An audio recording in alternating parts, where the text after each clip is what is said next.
So you get some pretty complex geology here. Like I say, you get a lot of granite, a lot of igneous rocks, some of which are eroded, others of which aren't so eroded. You get a lot of sedimentary as well. There is some limestone in Chile, and also some metamorphic schist. When you add that on top of the fact there's a lot of alluvial and colluvial, so altered, these parent rocks have been altered. There's a lot of alluviums in the Central Valley, a lot of colluviums, which is basically, as opposed to alluvial by the rivers, it's just the offcuts off the slopes, at the bottom of slopes where rock is just eroded and fallen down.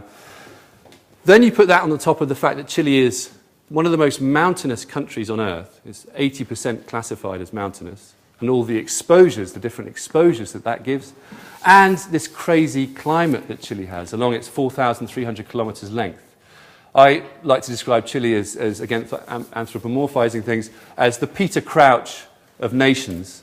It's impossibly tall, it's impossibly thin, and it has lots of funny dances. It shouldn't really exist, Chile, but if you were going to dream up a country that had the most incredibly diverse climate, you couldn't do much better than Chile. From the Pacific anticyclone, again, which I don't really understand, but all it means is you get very clear, reliably clear skies because of a temperature inversion. The rain-bearing clouds don't form. So in the north and north-central parts of Chile, very sunny, very clear skies.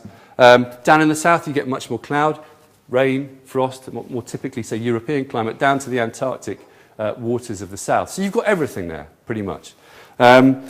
So from all of that, you can understand how there is a huge matrix of terroir possibilities in Chile. And this is where, for me, Pedro Para comes in, because there's no point having potential if you don't realise it. And I think Pedro's value, he's called many things, often rude ones by his friends, but he's often called a terroir specialist. Well, what does that mean? For me, Pedro's value is his ability to inspire people. It's a rare quality, but Pedro has it. It's a combination of a sort of dogged personality with detailed knowledge and a real passion, a passionate advocacy for what he's trying to get across. And what his value will be in the future will be, I think we'll look back and we'll say, this man has galvanized a generation of Chilean winemakers to push boundaries, to explore new areas, new things, to have confidence to make great terroir wine. How does he do this? What form does this reaction take? Well, I've described Pedro's mission as the search for the X factor in Chilean wine. And it's not just Pedro. There's lots of winemakers doing this without Pedro's help. But generally, this is a phenomenon that's happening. What's the X factor? Well, call it minerality, call it terroir, call it savouriness, call it chalkiness. It's a different dimension which we haven't typically had in Chilean wine. How to go about doing this? Well, to put it in Pedro's words, firstly, scale. Small-scale winemaking with a very detailed focus on geology, soil, climate, and the vine. Pedro works with Louis-Michel Ligier-Belair, who I'm sure all of you will know from Burgundy, wonderful Burgundian producer. They're making wines in Chile together now. Pedro is very fond, as many of you will know, of digging holes in the ground with his little pick. It's what he does to get out. He went to Von Romani with Louis Michel and dug 7 different pits up the different hills, taking in Village, Premier Cru, Grand Cru vineyards. And apart from being blown away by what he found there, his main conclusion was in Chile, these would only ever make one wine. Obviously in Von Romani, they make 7 completely different styles of wine. So the issue of scale is a very live one in Chile. You'll notice that all of these wines today come from very, very small production, either wineries or they're just very, very small production wines. The De Martino is the only winery that's the bigger winery. Apart from that, most of these, in fact, within that, most of these don't make more than a couple of thousand bottles, probably 6,000, 7,000 bottles max. So terroir for Pedro is essentially an issue of scale. It's also an issue of mentality. Pedro can be quite an abrasive character. He often rubs up very bad, he rubs up the sort of traditional established hierarchy within Chile because he often goes quite far in calling for a change of mentality. I don't personally see a conflict in this. I think a lot of Chile is moving naturally towards this. But Pedro has in the past called for mental liposuction Isn't that a great image? It's not a great image, actually, but it gets the point across. And just if you were wondering, that is what that photo on the bottom right, I had to Google that, and there were some pretty nasty images that came up with liposuction. But that was the cleanest one I could find. And what he's getting at is just a change, a break away from I think the natural Chilean aversion to risk-taking. So championing a much more free spirit, which I think he embodies. He also warns against impatience, which we've touched on, but from his perspective, it's a question of getting the vine roots, especially with something like Pinot Noir, giving the vine roots time from getting away from what he describes as the McDonald's zones, which are proliferation of roots at the surface, to enable them to have time to get down to that parent rock and really start imbuing the fruit with a sense of terroir and complexity. He points to how the soils in a palter, the altered granite in a palter, is very similar to the kind of soils you're getting in Hermitage. In Hermitage, the plants naturally are yielding around 800 grams of fruit. In a palter, it's more like 4 kilograms. What's the difference? Well, many subtle ones, but probably time, vine age, experience of the people farming the vines, and scale, the amount of time you can devote to each vine.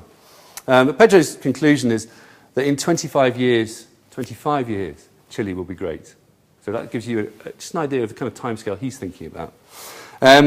Before we start, which we're going to do in 2 minutes with a tasting, just a couple of quotes from consultants whom I respect very much and whose words I pay a lot of heed to. The first one is Alberto Antonini, who many of you will know, basically saying how far and how fast Chile has come from when he started working. He's a man who works a lot behind the scenes in Chile. He does some fantastic work with Pedro and elsewhere. And also Brian Crozer, who I was talking to in January, someone with a lot of experience. His only consultancy is in Chile. And to say that Chile has some of the best viticultural dirt he's ever seen, I think is about as high a compliment as you get from Brian Crozer. So I think 2 interesting comments there from 2 very respected perspectives on the world and on Chile. So let's start tasting. Let's get going with the first 2 Sauvignon Blancs. The first one is the Laberinto Cenizas. The second one is the Caliptra. If we all have maybe just 5 minutes to taste those, and I'll then introduce the wines, give you a bit of background to the wines, hopefully explain them a bit more, and then maybe we can have any comments, any discussion that people want to raise. They're both from the east of the country. And I think the east is a really, really interesting part of Chile right now. It's probably the final frontier of Chilean winemaking, which hasn't really been explored that much. We're exploring the west, we're exploring the north, we're exploring the south, but the east hasn't really, I think, there have been things, but it's projects like this which are making me really excited about the potential of the east of the country. It's a difficult place to go, it's high up, it's inaccessible, difficult to farm, you've probably got to be based there, but I think there's some great results starting to come out. So the first one, the Laberinto Cenizas, Sauvignon Blanc 2011 from Maule. Now, as I was saying earlier, a lot of these are family sort of almost hobby production wineries. This is Rafael Tirado. Many of you will probably know Rafael, winemaker of Veramonte for a long time, also Villa. This is a project he did with his father-in-law. A lot of these projects are with fathers-in-law, funny enough. So we have lots to thank Chilean marriage for. But his father-in-law, Rafa's father-in-law, has a house overlooking the Colbún Reservoir. I don't know if you can see this particularly well with the light behind, but it's a beautiful, beautiful spot. Colbún's a sort of man-made reservoir in the Maule. It's quite high up, about sort of 600 metres or so, 400, 600. They started in 1993. His dad just wanted to sort of do something with the land, and so they planted half a hectare of Cabernet, as you did in Chile in the early 90s. If you were going to plant anything, you planted Cabernet. But crucially, the way Rafa tells it, it was always in the spirit of total liberty to get things completely wrong if they wanted to. And they have. But that experimentation, that ability to take risks, has led to what I think are some really, really interesting wines. For example, an example of this kind of slightly crazy attitude. This wine's called Laberinto. They do actually have a section of the vineyard planted in a labyrinth form.